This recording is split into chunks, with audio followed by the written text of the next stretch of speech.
এটি চরপালং এলাকায় কিছুক্ষণ আগে ঘটে যাওয়া ঘটনা। এখানে একজন মহিলা 35 বছর বয়সী, তিনি তার বাসায় যাচ্ছিলেন এই পথ ধরে।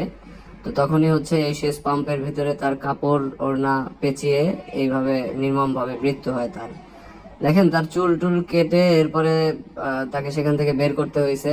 এইভাবে দেখেন যে এইভাবে উঁচু করে একটা পথে যদি পাম্পের পাইপ দিয়ে রাখা হয় তাহলে এই মহিলা কি এখান দিয়ে পার হইতে পারবে? ওই পাশের রাস্তার উপরে, অর্থাৎ ওইখান দিয়ে মানুষ যাতায়াত করে সেই রাস্তার উপরে এই যে পাম্প সেটি বসানো হয়েছে। কিন্তু এইখানে কোনোভাবে এই পাম্পের দেখেন চারপাশটা পুরোপুরি খোলা, হ্যাঁ, অর্থাৎ চারপাশে কোনো বেড়া, কোনো ধরনের কোনো সেফটি সিকিউরিটি রাখা হয় নাই। তো যারা পাম্পটি বসাইছেন তাদের পাশাপাশি এলাকায় যারা ছিল তারা কথা কেন বলে না এটা নিয়ে? অর্থাৎ যখন পাম্পটি বসানো হয়েছে ঠিক তখনই যদি এটা নিয়ে কথা বলতো তাহলে হয়তো এখানে সেফটি সিকিউরিটি রাখা হতো এবং মহিলা মানুষ তো পাইপের উপর দিয়ে যাওয়ার কোনো উপায় নাই।